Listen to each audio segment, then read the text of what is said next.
26 minutes pour convaincre tey jii ñu am mbégte di dalal Moussa Ngom maréchal nekk chargé de mission fële ci présidence de la République nekk responsable politique fare ci parti bu APR Moussa Ngom maa ngi lay nuyu. maa ngi lay nuyu monsieur Fall di nuyu population Bambey yëpp di nuyu Sénégal wërngal këpp di nuyu ñëpp ñi nga xam ne ñooy say followers di la suivre ci El Pro. di suivre aussi ci page Facebook beeg fépp maa ngi leen di nuyu di leen ziar di leen jox seen wàccuwaay. 26 minutes pour convaincre tey jii nga fas yéene waxtaan ak ñenn ci sénégalais yi jim leen a convaincre surtout ci tolluwaayu réew mi rawatina doxalin bi li ci njëkk doon actualité bokk na ci Sory Kaba bi nga xamante ne nii sunu naataangoo RFM ñoo ko dalal mu waxtaan ci lu ñeel troisième mandat bu président Macky Sall ñu xëy daal di koy dàq tey jii yow nga nekk chargé de mission présidence de la République lan nga ci mën a wax ci loo xamante ni tukkee na ci dàq googu. li ma ci mën a wax rek te sama xam-xam yegg ci mooy ñun dañ nekk ay militants APR avant tout on a un président de parti qui est le président de la République son excellence Macky Sall ñu am discipline de parti am aussi loo xam ne doxalin la boo xam ne day nekk ci biir parti bi les tenants et les aboutissants bi nga xam ne moo tax le président de la République bi nga xam ne moo am prérogative nommé ku ko neex am prérogative aussi limogé ku ko neex par rapport ak li nga xam ne moom la ko sénégalais yi dénk lépp lu mu def ñun personnellement en tant que des militants disciplinés dañ koy suivre li weesu loolu ñu ngi yëkkati ay kàddu ay wax jëmale ko ci troisième mandat parti boo gis dafa am lu ñuy wax ligne de communication boo xam ne secrétariat exécutif dañ koy waxtaane te aussi réew mi dafa toll ci tolluwaay boo xam ne soxlawuñu di yëkkati ay waxu troisième mandat dina amam du am ay waxu yeneen yoo xam ne ay kasaw la parce que le président de la République son excellence Macky Sall dafa teg une vision qui est ambitieuse muy le plan Sénégal émergent bi nga xam ne phase 1 bi daw na ba pare ñu nekk ci phase 2 bi le PAP 2 mu war ko teg war ko joyanti Sénégal war a doxal Sénégal mu jëm kanam donc yaakaar naa lépp loo xam ne day ñëw pour xajamal loolu noonu bépp wax boo xam ne day ñëw pour nasaxal xelu sénégalais yi pour li nga xam ne mooy gis-gis bi nga xam ne seen président de la République am na ko pour Sénégal mu jëmale ko kanam yaakaar naa ne du gis-gis boo xam ne ñun dinañ ci ànd donc le président de la République nous sommes des militants nous avons un parti boo xam ne nous avons un président de parti il y a des directives yoo xam ne day jóge ci secrétariat exécutif permanent képp koo xam ne da ngaa wekku ci parti boobu noonu nga war a doxal lool nga xam ne mooy directive yi nga xam ne secrétariat exécutif permanent bi da koo laaj. D'accord Moussa mais ay la yéen aussi di nga nangu que ne jot na aussi ñu waxtaanee troisième mandat bi tey jii est-ce que jàppante aussi njuumte la ci communication wu président Macky Sall débat bu jibee ñu jëm ko orienté ci beneen façon parce que bu ñu gisee daanaka waa kër Matar Ba waa Fatick ñoom ñoo def communiqué Matar Ba aussi réagir ci yenn ci organe de presse yi ñu xëy ñu daal di ko dàq ndax jàppante aussi loolu doon na jafe-jafe yoo xamante ni mu ngi bugg yàgg lool nag ci côté njiitu réew mi. Non sincèrement je pense pas et je crois pas que ne le président de la République dina dugg ci li nga xam ne mooy ay mbiri politique yoo xam ne ñeneen ñoo ko séq le président de la République li nga xam ne moo ko soxal mooy Sénégal li nga xam ne moo ko soxal mooy stabilité dëkku Sénégal bi nga xam ne moom dafa jël benn programme boo xam ne ça transcende même li nga xam ne mooy mandat yi nga xam ne war na koo def Sénégal te président de la République 2 fois reprise wax na ne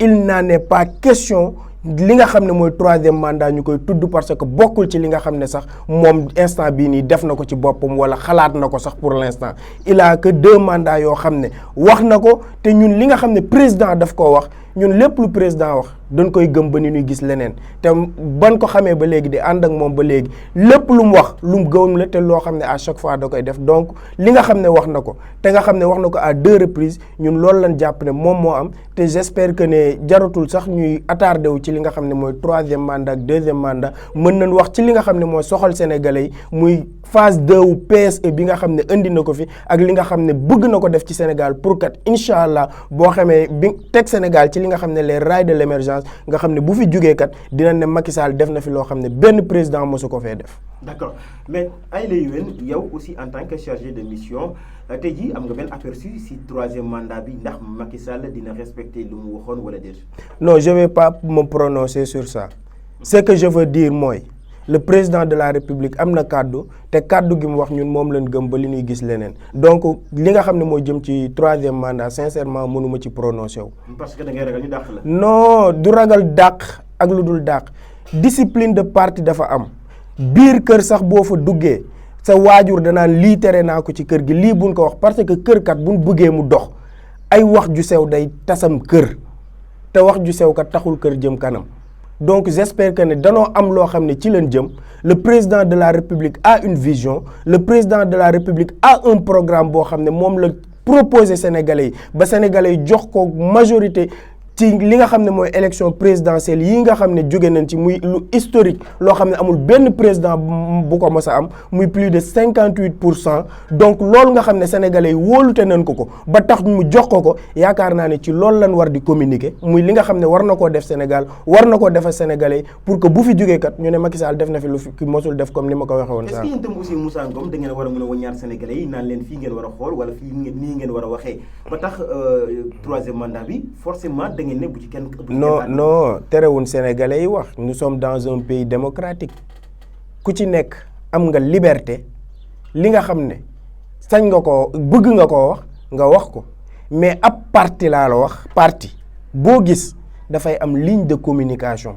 parti boo gis day am li ñuy wax discipline de parti li nga xam ne dañ koo teg boo ci tegoo yaa ngi ci biir boo ci tegul wàcc nga yoon te yaakaar naa ko wàcc yoon kat nag yoon teg ci kaw loxo. N'est-ce pas? D'accord, très bien. ci fan yu génn am na xew-xew bu am solo boo xamante ne am na fii. ñu jaarale ko si ubbite jumaawu Masalikul Jinaan. gis nañ ne le président Macky Sall jubóo na ak baayam Abdoulaye Wade. tey jii yéen ñi nekk ay ndaw bokk ci parti au pouvoir ban gis-gis ngeen ko am ak jàngat. man de mbégte laa ci am kontante di ci jaarale di sant di gërëm Cheikh Mouhamadoul Mountakha xalif général des Mourides. ndax yaakaar naa ne ñëw gim dugg Dakar kat mbégte la ci képp ku nekk waxuma la Dakar rek mais Sénégal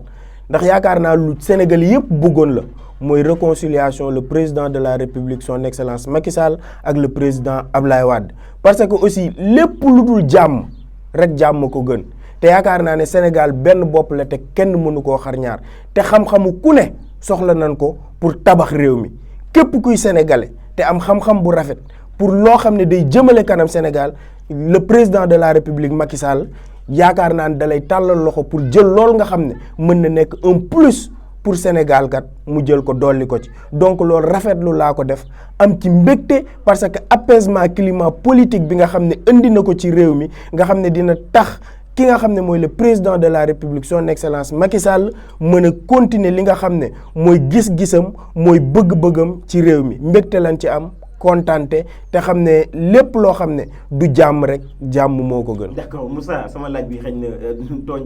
tontu bi moom dafa xaw a nooy trop. tey jii umpuloo ne dégg nga ñu bari ne deal bi éclaté na. c'est-à-dire deal la woon diggante président Macky Sall ak président Abdoulaye Wade. parce que dafa yomb trop. non xam nga man je parlerai pas de deal xam nga mën nañ wax ne dafa yomb trop mais ku toll ni Cheikh Mouhamadoul Mountakha Mbacké. képp kum ñaan lam la ñaan nga def ko te yaakaar naa ne fan tase ak bërëb ban toog ñu nekk ñett ci biir saal ku ci nekk wax jottali sa morom lan fa wax yaakaar naa ne man xaw ma ko yow xamoo ko amul benn Sénégalais bu la mën a wax ne lii lan wax ci biir néeg ba léegi à ce qui concerne deal jamais man personnellement ma gëm ko parce que man li ma gëmee sama leader politique muy le président de la République son excellence Macky Sall mooy que lépp loo xam ne dafay jëmale kanam Sénégal lépp loo xam ne sénégalais yi bëgg nañ ko te mu yenoo maanaa moom mu teg ci tànk tubéyam def ko ca na mu gënee ca na mu waree. D'accord. Par rapport ak génn kaso bu Khalifa Ababacar Sall nag boobu itam aussi ban gis-gis na ci am. gis-gis bi ma ci am mooy président de la République waxoon na ko moom moo yor pouvoiru grâce moom moo yor pouvoiru jéggal ki nga xam ne yoon da koo féete ginnaaw mu jéggal ko pouvoir boobu moom la ko yoon may moom la sénégalais yi fal mu nekk le président de la République moom la sénégalais yi fal jël seen constitution teg ko ci loxoom mu koy doxal donc bu demee ba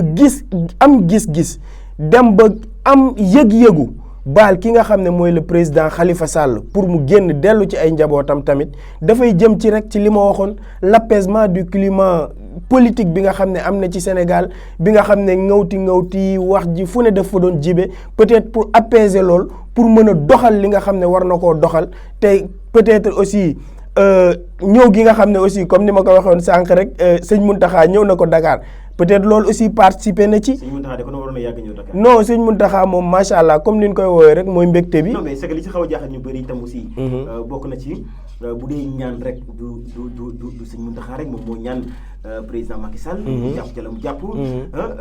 comité yi fi nekk yëpp maanaam muy Tidiane Khadre Layène ku ci nekk ñaan na. mu bàyyi Khalifa Sall. rawatina Karim Wade. mais tey jii bu ñu gisee ne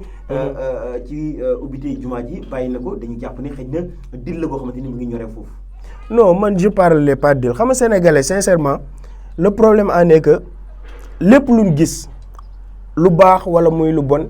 dina am benn analyse boo xam ne dina ko ci jéem a def te yaakaar naa ne nit kat kenn mënu koo bañal analyse am parce que ku ci nekk ak na ngay xalaati ku ci nekk ak fa sa xalaat yam mais man li ma gëm man Moussa Ngom mooy que le président de la République comme ni mu ko waxee woon man maa am pouvoiru grâce te heure boo xam ne jot na wala ma war koo def incha allah dinaa ko def yaakaar naa ne dafa jotoon pour mu gracier Khalifa Sall mu dellu ci njabootam pour mu apaiser li nga xam ne mooy le climat politique. mais gracier bi am na lu ko gën ci Khalifa Babacar Sall. maanaam mu amnistie ko ba nga xamante tey jii nii dina mën a maanaam dina am casier bu vierge. mais dina ko permettre mu mun di bokk ci jongante yi xam ne yow ñëw mais bàyyi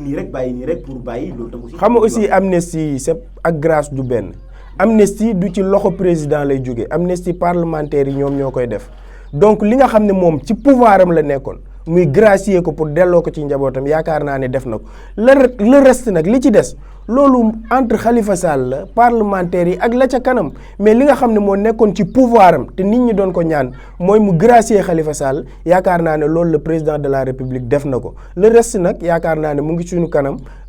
parlementaire yi bu jëmee ci wàllum amnistie pour ñu baal ko mu dellu mu mën a nekk candidat ak lu mu mën a doon loolu yaakaar naa ne c'est pas le président de la République mooy décider ci loolu mais parlement bi la en tant que tel. 26 minutes pour convaincre tey jii di dalal Moussa Ngom Maréchal nekk chargé de mission nekk ci présidence de la République tey jii coow li aussi kenn mënu ko wax génn ci affaire 94 milliards yi Ousmane Sonko wax ne kii di Mamour Diallo yooyu noonu donc ba taxaat sax nguuru Sénégal tey jii loolu dafa mel ni moom moo leen tere nelaw yéen ñuy féete ci au pouvoir. non man personnellement bokkuma ci ñim tere nelaw. parce que man li ma gëm mooy. yaakaar naa ne nit boo koy jiiñ mu yem ci ay wax kese jiiñ ja des na yaakaar naa ne dem na ban koy woowee Sonko preuve pourquoi ba Sonko di wax 94 milliards ba léegi amul benn preuve boo xam ne génne na ko teg ko ci table bi ne lii mooy preuve bi wane ni kii dafa détourné 94 milliards. pourquoi ci communication Sonko ñu gis ne à chaque fois day am ay tergiversation Sonko dafa njëkk a wax ne. parce que xam lu tax mu nekk ay tergiversation Sonko amul benn plainte bu mu mën a génne boo xam ne turu Mamour Diallo ngi ci Mamour Diallo dafa détourné yépp ci ay wax la yam ca ci télé ak rajo bi la koy wax mais amul benn ci plainte yi mu bind boo xam ne dan naan Ousmane Sonko tuumal na Mamour Diallo te ba tey Ousmane Sonko waxul genre présomption de détournement la Ousmane Sonko wax ne moom la Mamour Diallo def te ba tey bindu ko ci këyit te lim bind en-tête ba dem leen xool plainte bi en-tête ba en-tête Pastef la partem c'est pas Ousmane Sonko en tant que personne leneen li ci des mooy Ousmane Sonko li tax ma ne dafa bëri tergiversation fii leen seetaan 2STV 4 avril bii weesu yàggul lan la Ousmane Sonko wax bi ñu ko laajee lan mooy sa cabinet toog na presque 2 minutes mënul tontu bi mu tontoo pare ne Mercalex d'accord mais bi mu waxee daf ne xamul beneen cabinet bu dul Mercalex alors que moom Atlas moom Mercalex Atlas ak Mercalex ñoo am même directeur muy Ismaïla Atlas ak Mercalex ñoo bokk benn siège Atlas ak Mercalex ñoo bokk même numéro de téléphone fi nga xam ne fa loon waroon verser li nga xam ne mooy 11 milliards de commission yi nga xam ne moom la laajoon ñi nga xam ne ñi nga xam ne ñoo doon xëccoo TF bi ci benn compte bi ñu ko waroon verser compte Atlas la donc loolu noonu yëpp di ay preuves yoo xam ne c'est accablant blanc contre Ousmane Sonko léegi mu xam ne instant bi takk na ba takk sa bopp ba muy daw ay Casamance naan leen dañ may waaj a jàpp fu ne ci Sénégal mu ngi fay dugg di yëglu donc bu dee man damaa gëm ne Ousmane Sonko bu dee gëm na li muy wax Ousmane Sonko bu dee li muy wax teg na ko ci yoon yaakaar naa ne wax ju bëri ji sax jaru ko na génn preuve yi nga xam ne yor na ko contre kii mu yóbbu ko directement ana preuve yi yow mu gis nga preuve ba muy wax ba léegi gis nga mu ne la preuve bi maa ko génne. Non non attends saisir na c'est trop facile mais Ousmane Sonko communication ma ko rey. Ousmane Sonko communication ma ko rey parce que Ousmane Sonko boo leen seetloo am na ay audio yu ñu fi génne woon Ousmane Sonko nekk di waxtaan ak ñi nga xam ne ñooy famille bi nga xam ne ñoo doon xëccoo ci suuf soosu noonu mais lim doon wax ca audio yaag lam doon kii ak lépp dalay won ne kii dafa bëggoon teg pression état bi pour état bi mën a génne loolu nga xam ne ñu ngi koy supposé 94 milliards yi fay ko famille ba pour moom mu mën a jël commission yi nga xam ne mooy commission 11 milliards am xaw ma 12 milliards. donc loolu noonu yëpp dafa nekk loo xam ne te yaakaar naa ne sénégalais mën nga koo nax tey mais mënoo ko nax buy wëy te lii maa la ko wax fii. nan dem ba ci kanam nan xaar Ousmane Sonko indi preuve yi. gënuloon yomb rek wax dëgg yàlla comme moom nee na saisir na procureur. ñu woo ko déglu ko def procès parce que moom nee na procès bi mënul gudd ba weesu sax ñaari waxtu. ce qui veut dire que ne kon moom mi ngi ak ay preuve am est-ce que dama si gënul yomb rek procureur wax dëgg yàlla mu wóolu ko ñëw pour mu gën a leer ci bopp Sénégal. mais xam nga dossier bi instant bi mu ngi en cours. tout à fait. donc comme dossier bi mu ngi en cours pendant en justice nañ déglu yoon ba xool lu yoon di wax incha allah. d'accord est-ce que tey jii loolu tam aussi jot na. jar na yéen ñi nga xamante ni aussi da ngeen nekk ay ndaw donc ci parti au pouvoir. fu Sonko génnee ngeen saaga ko xas koog yooyu noonu. non saaga moom yaakaar naa ne ci Sonko lañ ko xamee parce que dem na ba am lu ñuy tuddee les Sonko bots les Sonko boys saaga créer ay 1000 et quelques comptes fictifs juste pour saaga ay nit ñi kenn du leen xam di xastaate ainsi de suite parce que Sonko dafa defoon ne moom yaakaar naa ne sénégalais gi yëpp ci réseaux sociaux yi la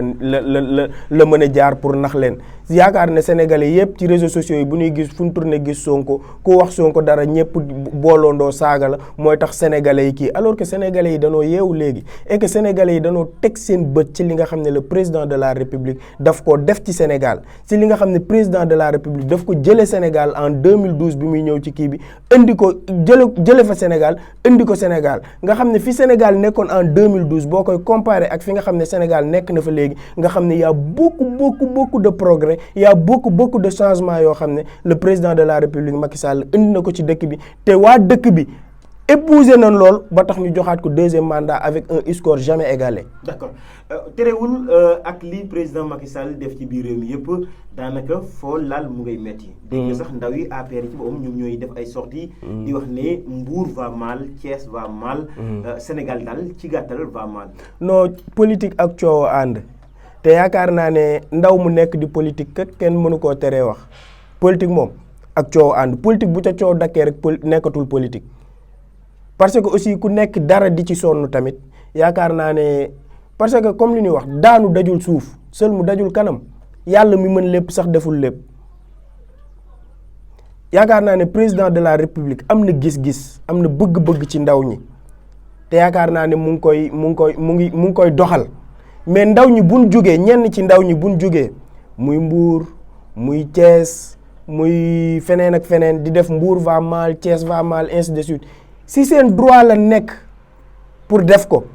mais aussi même bu nekkee seen droit pour def ko aussi nan xalaat ne le président de la république kat mu ngi ci yoonu saafara li nga xam ne mooy jafe-jafe ndaw ñi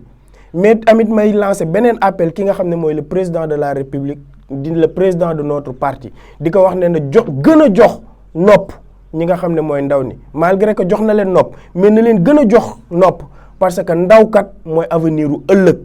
te yaakaar naa ni nit bu lay sonnal ci naaj bi yoon la aussi nga koy nekkal ci kër gi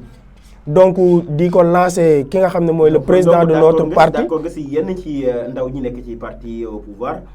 ne ñoom ñoo liggéey ba muy metti waaye nag bi jar ñu jotee aussi ñeneen la ñu gis ñuy jar. non déggoo li ma la wax dama ne la sëlmu dajul kanam te bërëngu dajul suuf kenn mënul defal ñëpp yàlla mi suñ boroom sax mi nga xam ne mooy defal sax defalul ñëpp dama ne ki nga xam ne dafa nekk ci parti politique di ci yëngatu peut-être am na lu mu ciy xaar malgré que man personnellement dama gëm ne politique conviction la gëm-gëm la ba lépp lu la cay fekk la ca mais su ma nee le président de la république na bàyyiwaat xel joxaat nopp ndaw ñi mooy que ne lépp loo mën di jox nopp ndaw doyul du mos a doy parce que ndaw mooy avenir u ëllëg. mais jox leen nopp ak jox leen liggéey aussi ban moo gën. non jox leen xam nga état day créer condition emploi mais état du mënul jox ñëpp emploi ñi nga xam ne président de la république da leen jox ay ndombo tànk ñoo war a wàcc à la base waxtaan ak jeunesse bi xool li jeunesse bi soxla li nga xam ne mën nañ ko ci ñoom ñu def ko ci ngir le président de la république son excellence Macky Sall le président de la république son excellence Macky Sall mënul wàcc Bambey ñëw ci ndaw Bambey naan leen lan ngeen soxla y a des leaders yoo xam ne da leen jox ay postes de responsabilité ici yoo xam ne war na noo toog waxtaan ak ndaw ñu xool lan lañ leen mën a defal si vous allez à Mbour y a des responsables là-bas à Saint-Louis j'en passe partout y a des responsables yoo xam ne président de la république da leen jox ay ndomba tànk ñoo war a wàcc waxtaan ak jeunesse bi xool li nga xam ne mooy seen ay mbébét mooy seen bëgg-bëgg li nga xam ne mën nañ ko cee saafara ñu saafara ko ci parce que kenn mënul def lépp tamit. D'accord. ñu jeexalee ci Bambey wax nga ko sànq mooy que ne jël nga sax exemple que ne ñi jox ay ndomboy tànk. fii ci Bambey jeunesse APR aussi va mal. jeunesse APR Bambey va mal Bambey commune ou bien Bambey département. Bambey département parce que yaa ngi koy gis ci réseaux sociaux yi ñu koy bind. non Bambey moom gisaguma gars yi bind Bambey va mal bien sûr que ne mooy li ma la wax rek dara motul dara mënul mot li am mooy. kër sax boo koy tabax da ngay fondement teg première brique deuxième brique ba ni ngay kuule donc foo jaar ñi nga xam ne comme ni ñu koy waxee peut-être li nga xam ne mooy les largesses du pouvoir. mais Moussa li ci gën a grave mooy que ne yow xam nga ne Bambey ni mu daan amee ay nomination ci nguur gii nii dafa néew lool. bëri ñoo xamante ne sax ay ndaw lañ nekk ci APR. ñenn ñi ñoom Mamadou Ndiaye ak yu ñu ngi wax ne dañu soxla nag plus de nomination fii ci département Bambey tey jii loolu nga nekk ci parti bi. nekk ci chargé de mission. tey jii ban jàngat nga def ci loolu. jàngat bi ma ci def mooy dëkk bu ci ne am na sañ-sañu wax ne sama dëkk bu ma sañee mu yokk su ma sañoon mu yokk amul kenn kuy dëkk ci dëkk di ñaan dëkk ba kat la ñeneen dëkk ya di am duñ ko am wala ñu gën a néew la ca dëkk ya. ñi Bambey di toogee naan suñ sañoon am plus de nomination plus de 45 départements 45 yëpp ku ci toog day wax sama dëkk amul nomination amul su ma sañoon nag sincèrement le président de la république mu gestu Bambey yokk nomination yi yokk poste de nomination waaye tamit lu mu nommé ñi nga xam ne ñoom la nommé Bambey il faut ñuy tourner di ñëw fi nga xam ne mooy Bambey il faut ñuy tourner di xool jafe-jafe ñi nga xam ne mooy population Bambey yi ñu koy faj liñ ci mën a faj parce que kenn mënul faj lépp waaye nommé la nga toog jàpp sa njàmbur tamit soxla taxul ñuy wax nomination buñ ko defee mooy pour nga jàppale ñi nga xam ne ñoo fa nekk ñi nga xam ne boo soxlaa ñoom ñooy jug di la topp boo soxlaa ñoom ngay woo boo soxlaa ñoom ngay dugal ci kaar yi boo soxlaa vote ñoom ngay woo ànd ak ñoom pour ñu voter la ñooñu bu la yàlla mayee wala mu kii lu mu mën di tuuti boo amee fukki sax nga jël juróom yi seddoo ko ak ñoom donc loolu aussi c'est un appel boo xam ne dama koy lancer tous les nominés ñi nekk Bambey ñi nekk ci département beeg ñi nekk ci Sénégal yépp ku yàlla teral te ay nit doon la jàppale tourneel nga wëlbatiku dem ci nit ñooñu la nga am nga bokk kook ñoom nga séddoo kook ñoom. région bu nekk benn ministre nekkoon slogan bu ñu déggoon ci président Macky Sall. tey jii région de Diourbel am na Dame Diop tey jii concrètement lan la def ci région bi ñu ko falee ak léegi. waaw macha allah le ministre Dame Diop di le ministre de l'emploi de la formation professionnelle et de l'artisanat dëkk Diourbel wax dëgg yàlla nekk di yaatal tamit. parce que boo xoolee li nga xam ne mooy cabinet Dame Diop ki nga xam ne presque région bi amul benn département boo xam ne bàyyi na ko te aussi lépp lu muy def yaakaar naa ne responsable boo ci tàllal micro dina la wax ne Dame Diop mosul dugg ci région wala mu dugg ci département te responsable woowu la ne la maa ngi ñëw ca dëkk ba pour ànd ak yow wane ne la man dan maa def ministre de la région de Diourbel donc lépp lu ma war a def képp kuy Diourbel waa nga dëkk Bambey nga dëkk Mbacké nga dëkk Diourbel da nga cee war a gis sa bopp donc loolu noonu ñu ko ciy féliciter di ko ci remercier di ko wax ne foofu mu teg tànkam bu mu ko teggi parce que foofu la bu la yàlla defee nga nekk le seul ministre avec portefeuille de la région da nga war a yaatal da nga war a defal pour région bi yépp te yaakaar naa ne mu ngi ci. lan la def ci liggéey ci xëyum ndaw ñi parce que yaa ko wax sànq. mooy ñi nga xam dañu leen a fal ci dëkkaat yi dañu war a taxawu seen ay ndaw concrètement moom lan la def. non mais concrètement li mu def bëri na mais man mënuma toog fii naan la diw wutal na ko liggéey diw wutal na ko liggéey diw wutal na ko liggéey mais yaakaar naa ne ñi nga xam ne ñu ngi may déglu te xam ne Dame Diop kat mu ngi jàpp ci ñoom te di leen jàppale ñoom xam nan mais y a des choses yoo xam ne du da ngay toog ci télé naan diw di lim mënul ne c'est impossible mais xam naa ne daal mu ngi jàppale ndaw ñi mu ngi jàppale militants yi mu ngi jàppale responsabilité mu ngi jàppale toute la région de Diourbel ci li nga xam ne war na koo mën a def par rapport ak artisans yi par rapport ak jeunesse bi par rapport ak lépp li nga xam ne ministère mën na ko te war koo def rek mu ngi koy jàppale li nga xam ne mooy waa région de Diourbel donc gàcce ngaalaama te yaakaar naa ne booy wër ministres yi bokk na ci ministres yi nga xam ne ils sont plus présents sur le terrain du toog chaque jour mu ngi ci terrain bi parce que moom da koy wax li ma mën a jàngi ci terrain bi du ci bureau laa koy jànge donc loolu muy gis-gis boo xam ne da ko am ci liggéey boo xam ne da koy def ci ministère bi nga xam ne moom la nekk muy ministère bu maîtriser ministère bu mu xam te ñëpp nangul ko macha allah donc di ko ñaanal rek yàlla gën a leeral yoonam te li nga xam ne bëgg na ko comme résultat yàlla defal ko. C'est une émission 26 minutes pour convaincre tey jii nag mu doon dalal Moussa Ngom maréchal nekk chargé de mission fële ca présidence de la République ñu doon waxtaanee lenn ci actualité bi incha allah nii lañ ko bëgg a continuer rek dalal ñoo xamante ne rek ay kàngam lañ